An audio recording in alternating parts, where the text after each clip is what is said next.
Shalom Bapak Ibu Saudara yang dikasihi oleh Tuhan kita Yesus Kristus. Bertemu kembali di dalam program seri pendalaman Alkitab.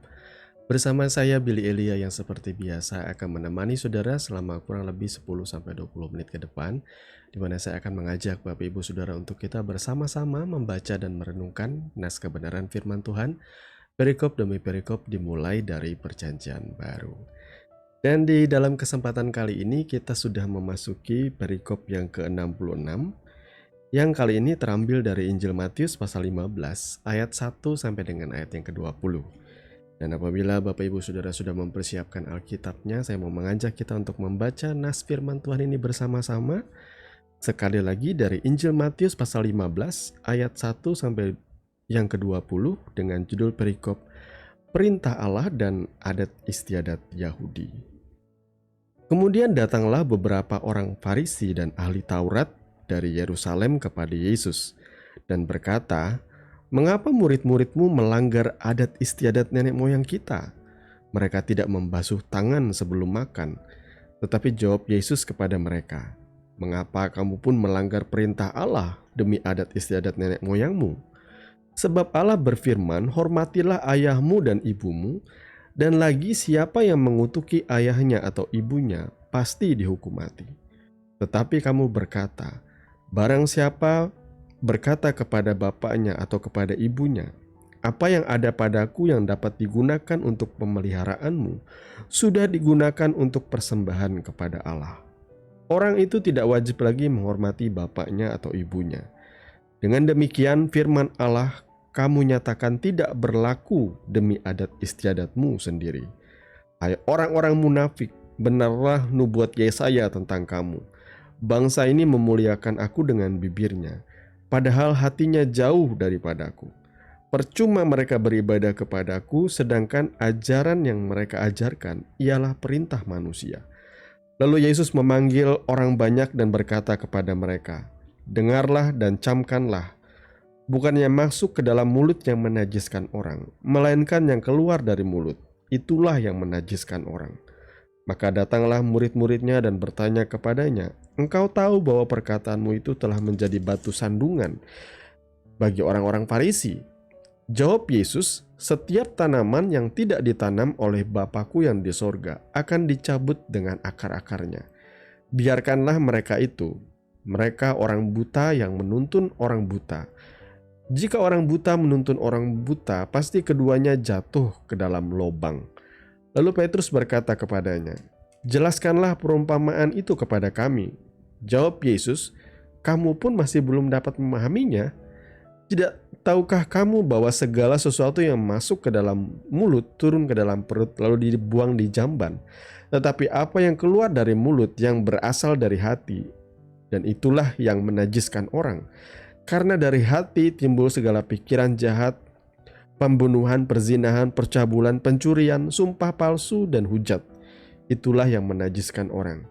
Tetapi makan dengan tangan yang tidak dibasuh tidak menajiskan orang."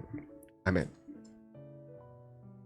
Nah, Bapak Ibu Saudara yang dikasihi oleh Tuhan kita Yesus Kristus, sebelum kita bersama-sama merenungkan kebenaran firman Tuhan ini lebih mendalam, kita mau terlebih dahulu merendahkan hati dan berdoa. Bapa, di dalam nama Tuhan Yesus, terima kasih karena Engkau sudah berbicara melalui kebenaran firman yang sudah kami baca. Sebentar kami mau merenungkannya Tuhan, kami mohon hikmat dan pengertian dan pimpinan-Mu ya Roh Kudus, supaya kami mengerti apa yang menjadi maksud, bahkan wahyu atau hikmat yang terselubung melalui kebenaran firman-Mu. Di dalam dan demi nama Tuhan Yesus kami berdoa dan siap membaca merenungkan firman-Mu. Amin. Nah, Bapak Ibu Saudara yang dikasihi oleh Tuhan, ya, nas firman Tuhan yang sudah kita baca bersama-sama ini terus terang ya, saya tidak pernah mempersiapkan apapun ya. Jadi ini bisa menjadi sebuah kesempatan setiap kali kita bersaat teduh secara online, bisa dibilang seperti itu lewat program ini. Saya mau mengajak kita langsung pada saat itu juga kita membaca firman Tuhan, dan kita mau minta Tuhan memberikan kita hikmat sehingga kita bisa memaknai atau mendapatkan rema yang memang kita dapatkan buat kita pribadi ya. Jadi ketika saya mau menyampaikan kebenaran firman ini, saya tidak ada persiapan sama sekali dalam arti di tengah-tengah kesibukan dan pekerjaan kami, saya meluangkan waktu untuk mengajak kita bersama-sama bersaat teduh melalui program seri pendalaman Alkitab, di mana saya percaya pada waktu kita membaca firman Tuhan ini tentunya bukan pertama kalinya ya. Saya sudah membaca nas firman Tuhan ini juga sudah lebih dari belasan kali lah. Tetapi saya percaya setiap pembacaan firman Tuhan ya pasti akan ada hikmat dan pewahyuan yang berbeda. Contohnya ketika saya membaca Alkitab atau kitab suci untuk pertama kalinya, pada waktu saya membaca kitab suci kedua, ketiga kalinya, itu saya mendapatkan hikmat yang berbeda, saudara ya. Saya yakin juga dan saya percaya ketika saudara membaca nas firman Tuhan ini, saudara pasti akan mendapatkan pewahyuan juga yang berbeda daripada yang saya tangkap. Itu sebabnya saya selalu mengajak Bapak Ibu Saudara, kalau saudara memiliki hikmat atau rema yang saudara bisa bagikan, saudara tidak usah malu atau ragu-ragu untuk membagikannya melalui kolom komentar. Saudara bisa tulis di sana, atau saudara bisa bagikan lewat konten-konten saudara sendiri ya, karena sekarang adalah eranya konten kreator. Kalau saudara merasa saudara diberkati lewat pembacaan dan saudara ingin membagikannya kepada orang lain, ya silahkan. Pergunakanlah kesempatan itu selagi masih ada, saudara ya. Nah, Bapak Ibu Saudara yang dikasihi oleh Tuhan kita Yesus Kristus, terus terang nas firman Tuhan ini lumayan panjang ya. Panjang sekali, saudara ya. Mungkin saudara berharap saya akan memecah-mecah nas ini ke dalam beberapa ayat demi ayat, di mana saya akan berusaha untuk memaknainya. Tapi tidak ya, ketika saya membaca perikop ini ya, ayat 1 sampai dengan ayat 20, saya justru tertuju kepada pembicaraan Yesus dengan orang-orang Farisi. Jadi orang-orang Farisi ini marah. Ya, para ahli Taurat, orang Farisi ini marah kepada Yesus dan murid-muridnya. Dia bertanya kepada Yesus, "Kenapa murid-muridmu tidak membasuh tangannya sebelum makan?" Karena itu adalah tradisi orang-orang Yahudi. Yang lucunya di sini ialah saya bisa membayangkan diri saya juga di situ ya.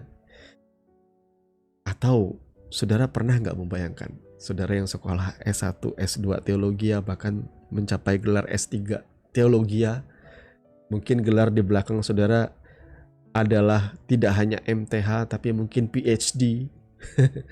Saudara dibilang profesor. Lalu saudara berdebat dengan Yesus, ya, sang firman yang menjadi manusia ini. Saudara memperdebatkan kebenaranmu di hadapannya. Saya banyak kali ketika membaca nas ini merasa ditegur, saudara ya. Kadangkala kita tuh merasa bahwa kita tuh paling tahu, kita tuh merasa bahwa kita tuh paling benar, si paling sepuh kata orang. Namun di sini Yesus justru menunjukkan bahwa ternyata kebenaran yang selama ini kita yakin itu bukanlah esensi.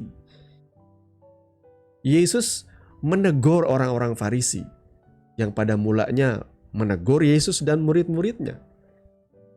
Seharusnya kalian sebagai orang Yahudi harus membasuh tangan sebelum makan. Ya, tetapi Yesus menegur juga, kamu juga mengabaikan perintah Tuhan demi adat istiadatmu. Ya, di sini Yesus menyinggung apa? Soal pemeliharaan atau menghormati orang tua. Nah, kamu mengajarkan apa? Di sini Yesus mengkritisi doktrin berarti ya. Luar biasa ya. Jadi di sini Yesus mengkritisi doktrin atau khotbah atau pengajaran yang disampaikan oleh orang-orang Farisi dan ahli Taurat di masa itu. Bahwa mereka harus mengutamakan Tuhan di atas segala-galanya, sampai mengutamakan Tuhan itu sampai pada titik tidak menghormati orang tua. Artinya segala persembahan untuk pemeliharaanmu ini adalah ajarannya orang Yahudi ya. Orang-orang bukan orang Yahudi juga, ahli Taurat dan orang-orang Farisi di masa itu. Segala pemeliharaan untuk orang tua itu dipergunakan bagi persembahan kepada Allah. Seperti itu. Jadi dengan kata lain gini loh, saudara punya tanggung jawab untuk memelihara orang di rumahmu. Tetapi tanggung jawabmu itu artinya dana atau uang yang harusnya kamu pakai untuk katakanlah di rumah ada mengobati orang sakit atau mencukupkan segala kebutuhan makan minumnya, untuk uang sekolah anakmu atau apapun. Nah, uang itu engkau pakai untuk persembahkan kepada Tuhan. Yesus menegur itu dan berkata, dengan melakukan itu kamu sudah mengabaikan perintah Tuhan menghormati orang tua. Menghormati orang tua itu tidak hanya tunduk-tunduk sama orang tua atau permisi sambil menundukkan diri. Menghormati orang tua itu termasuk di dalamnya engkau memelihara mereka. Ketika engkau punya kemampuan engkau memelihara orang tuamu, itu adalah sebuah bentuk engkau menghormati mereka. Selagi mereka hidup, engkau melayani orang tuamu, tunduk kepada mereka, menuruti segala ajaran didikannya. Itu menghormati orang tua, saudara ya. Nah, lucunya di sini ya, saya kok seperti relate ya. Maaf ya, saya seperti relate ya. Kenapa ya? Hari-hari ini banyak oknum ya. Saya nggak mau bilang semua pendeta ini oknum saja, saudara ya.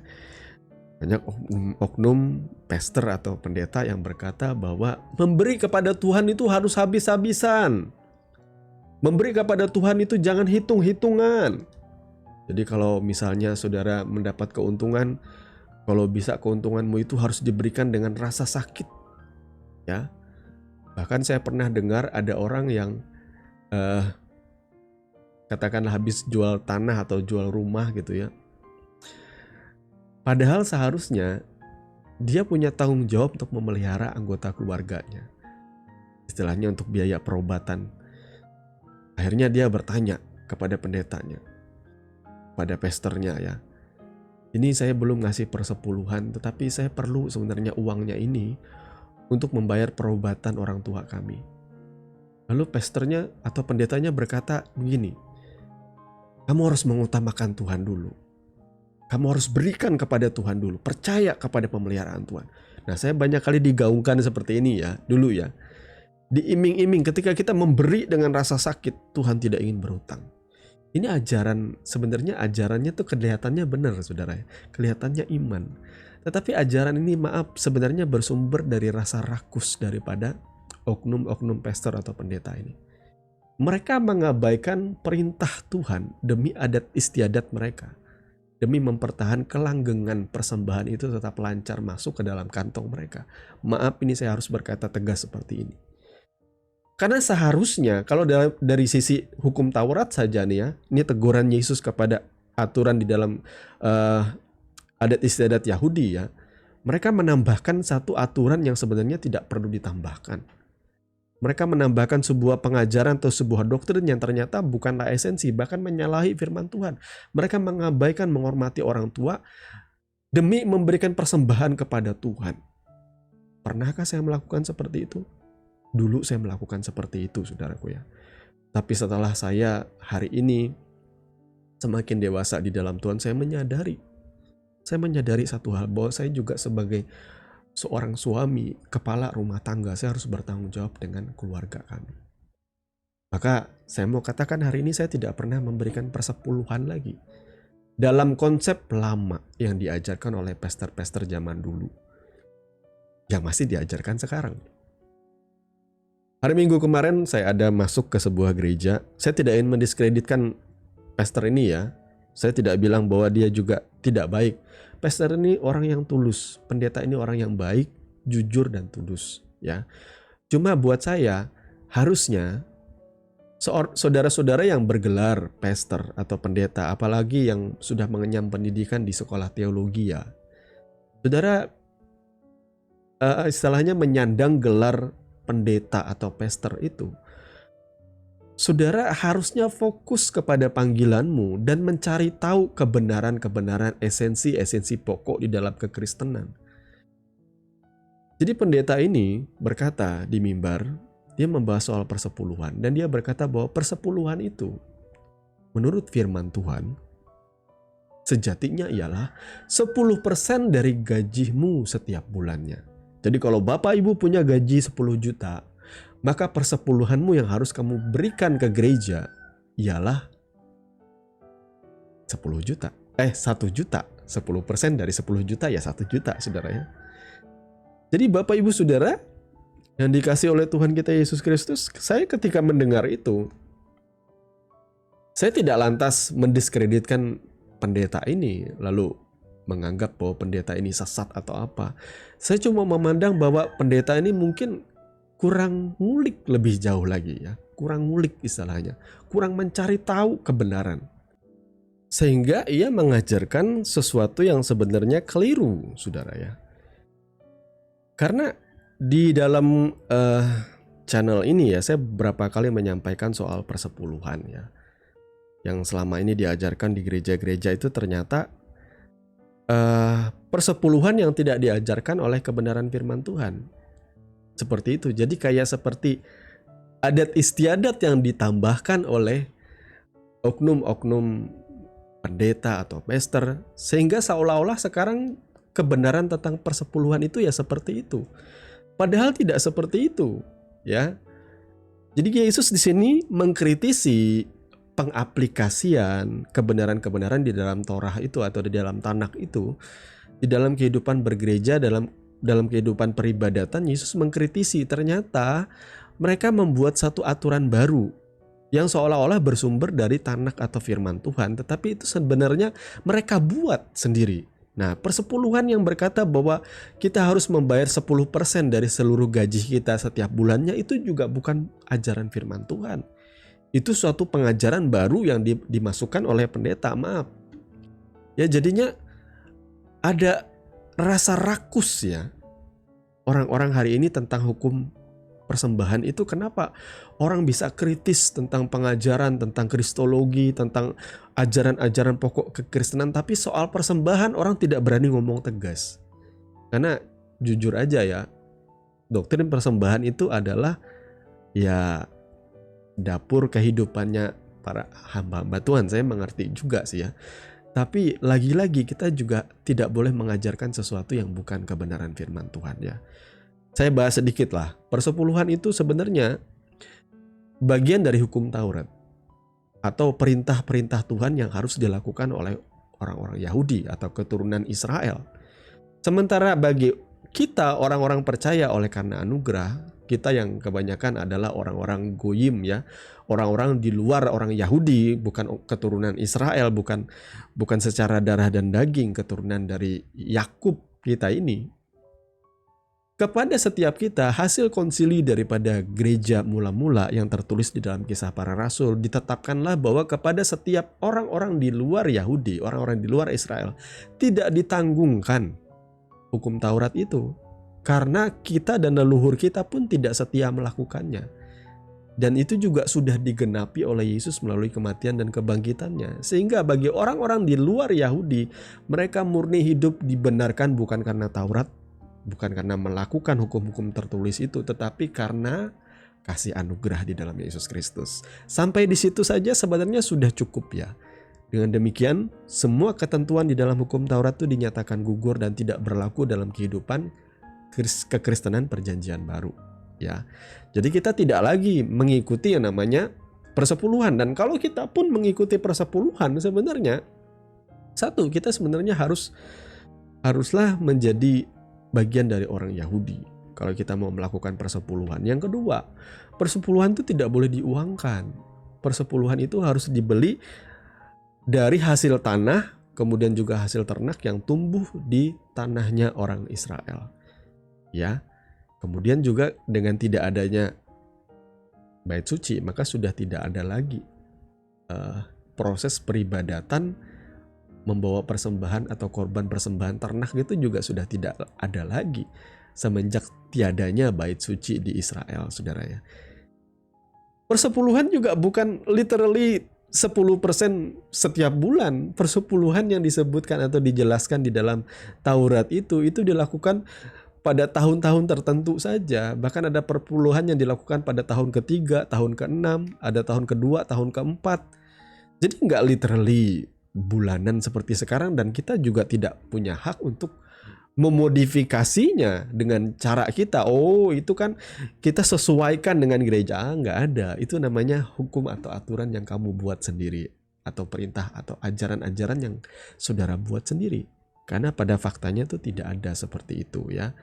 Seperti buah sulung juga. Saya dengar-dengar ada gereja-gereja yang menekankan kemakmuran dan diberkati, mengajarkan bahwa setiap tahun, ya, setiap awal tahun, biasanya di bulan kedua, dan gereja tahu banget ya, biasa bulan kedua itu kantor-kantor atau perusahaan itu biasanya akan membagikan bukan dividen ya, apa namanya itu, bonus kepada karyawan-karyawannya. Mereka akan membagikan bonus, dan momen itu katanya wajib diserahkan 100% lah. Ini gila menurut saya. Ini maaf ya, gereja kenapa begitu rakusnya hari-hari ini? Gak bisa ngelihat sedikit aja jemaat diberkati.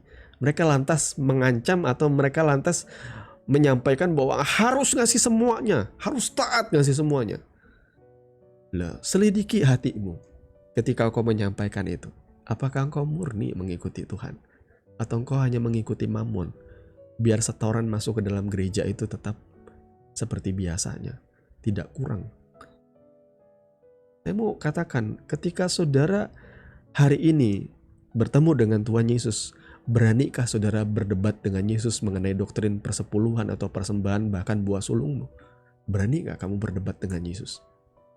Saudara gak usah berdebat dengan Yesus, saudara berdebat dengan saya aja lah. Tidak ada yang namanya buah sulung itu. Itu bagian dari hukum Taurat lagi yang tidak lagi berlaku bagi orang-orang perjanjian baru. Lalu bagi kita apa?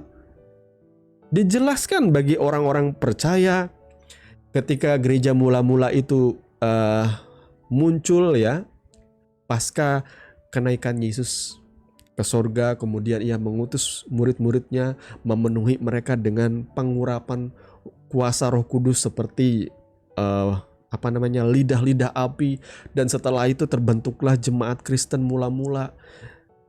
Mereka tidak lagi melakukan hukum Taurat, saudara, di dalam praktek peribadatan dan pelayanannya, tidak lagi. Bahkan mereka mengubah peribadatan yang biasanya hari Sabtu itu menjadi hari Minggu, hari pertama, bukan lagi hari ke-7. Kemudian mereka di situ mengajarkan aturan-aturan dalam pertemuan jemaat. Diajarkan kalau dalam pertemuan jemaat itu memuji-muji Tuhan, ada dikatakan bahwa baiklah ada orang yang memuliakan Tuhan, ada yang memuji Tuhan, dan akhirnya hari ini semuanya itu dilakukan, muncullah puji-pujian dalam ibadah kita. Kemudian dalam pertemuan jemaat biarlah ada orang yang bernubuat, ada orang yang menyampaikan kesaksian, ada orang yang menyampaikan penafsiran bahasa roh. Mungkin hari ini ya banyak di kalangan karismatik yang seperti itu ya. Biasanya kalau di gereja itu adalah pembacaan Alkitab, pembacaan kitab suci di gereja-gereja di gereja-gereja konservatif atau gereja ortodoks. Dan saya percaya gereja semakin hari mulai membuat peraturannya sendiri, tidak lagi sama dengan peribadatannya umat Yahudi, saudara ya. Jadi Bapak Ibu Saudara perlu melihat di sini, sampai akhirnya bicara soal persembahan itu saya tertarik membaca di sini ya, di dalam 2 Korintus 9. Karena setelah itu para rasul tidak pernah menuliskan sama sekali tentang hukum persembahan. Kalau saudara baca di dalam Tanak atau Perjanjian Lama, khususnya Taurat ya, hukum Taurat itu dituliskan dengan detail loh, persembahan ini, persembahan itu, bagaimana cara melaksanakannya. Ya, persepuluhan ini, persepuluhan itu bagaimana cara melaksanakannya, itu dengan jelas ya. Juklak petunjuk pelaksanaan dan juknis petunjuk teknisnya. Itu dijelaskan. Sementara dalam perjanjian baru itu tidak dijelaskan sama sekali. Dan karena memang tidak ada lagi aturan seperti itu, saudara ya. Tidak ada lagi aturan bahwa setiap tahun bulan kedua kalian harus mempersembahkan seluruh gajimu sebagai buah sulung kepada Tuhan. Nah, itu aturan yang dibikin oleh gereja itu. Itu bukan firman Tuhan. Itu adalah adat istiadat yang baru. Dan lucunya adat istiadat yang baru itu kebanyakan kok bicara soal persembahan melulu, saudara ya. Nah, saudaraku, 2 Korintus 9 ayat 6 dan seterusnya ya. Saya akan baca poin-poin pentingnya. Camkanlah ini, Orang yang menabur sedikit akan menuai sedikit juga, dan orang yang menabur banyak akan menuai banyak juga. Hendaklah masing-masing memberikan menurut kerelaan hatinya. Nah, perhatikan, jangan dengan sedih atau karena paksaan. Sebab Allah mengasihi orang-orang yang memberi dengan sukacita. Dan Allah sanggup melimpahkan segala kasih karunia kepadamu supaya kamu senantiasa berkecukupan di dalam segala sesuatu dan malah berkelebihan di dalam pelbagai kebajikan. Seperti ada tertulis, ia membagi-bagikan, ia memberikan kepada orang miskin, kebenarannya tetap untuk selamanya. Ia yang menyediakan benih bagi penabur dan roti untuk dimakan, ia juga yang akan menyediakan benih bagi kamu dan melipat gandakannya dan menumbuhkan buah-buah kebenaranmu. Dan segala macam ya, kamu akan diperkaya dalam segala macam kemurahan hati, yang membangkitkan syukur kepada Allah oleh karena kami. Jadi di sini perhatikan, buah-buah dari pemberian saudara juga bukan seperti yang disampaikan oleh oknum-oknum pastor hari-hari ini ya. Biasanya oknum pastor akan selalu mengiming-imingi saudara dengan berkat materi ya. Tetapi di sini yang dikasih tahu justru buah-buah dalam kehidupan. Ya, buah-buah dalam kebaikan hati saudara. Jadi bukan saudara memancing Tuhan dengan uang. Ya, seperti itu. Kasih persepuluhan, maka Tuhan akan lipat kali ganda. Itu adalah interpretasi kebenaran firman Tuhan yang terlalu rakus menurut saya. Terlalu penuh dengan hawa nafsu. Ya, memancing Tuhan dengan persepuluhan supaya dapat lebih gede ikannya. Bagi saya itu adalah iman transaksional yang jahat sekali. Transaksional yang jahat sekali, saudara. Mari kita bertobat, Bapak Ibu Saudara yang kekasih. Jangan lagi kita berjalan dalam kebenaran buatan manusia, ya. Lebih-lebih hukum-hukum yang sampai mengancam saudara. Dalam memberi persembahan, saudara diancam di atas mimbar, ditakut-takutin. Ada belalang pelahap lah, belalang pelompat lah, yang akan memakan habis ladangmu. Oh, saya tidak pernah kasih persepuluhan kok. Boh sulung saya tidak pernah kasih kok. Tapi gaji karyawan pernah saya tahan. Saya tidak pernah menahan gaji karyawan. Saya tidak pernah menahan hak orang lain. Ketika saya melihat orang perlu ditolong, saya tolong. Ketika ada orang membutuhkan uluran tangan kita, kita bantu, kita tolong. Jangan berlambat-lambat untuk melakukan itu. Itulah yang namanya persembahan.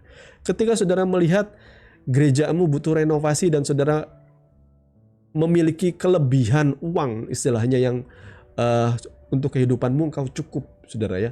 Dan itulah makna daripada Tuhan menyediakan benih untuk ditabur dan roti untuk dimakan. Tuhan memang menakar bahwa di dalam setiap kehidupan kita dapat berkat dari Tuhan cukup untuk kita makan, dan pasti akan ada sisanya untuk kita taburkan.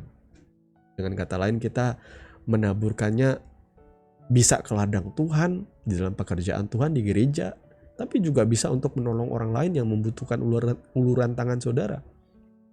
Yang paling utama saudara ya, jangan lakukan itu dengan paksaan, apalagi di bawah ancaman, diancam terkutuk, diancam tingkat-tingkat langit tidak terbuka, diancam diserang ladangmu dengan segala hama-hama. Jangan. Biarlah kita berbicara jujur, mengajarkan kebenaran firman Tuhan ya. Dan saya berdoa Bapak Ibu Saudara, kebenaran ini kiranya bisa memberkati kita semua, karena masih banyak lagi nas-nas berikutnya, tapi saya tidak diberikan hikmat untuk menyampaikannya, atau tidak diberikan rema untuk menyampaikan pemahaman yang lain di sini, saudara ya. Kiranya Tuhan memberkati saudara sekalian, dan mari kita tundukkan kepala untuk berdoa.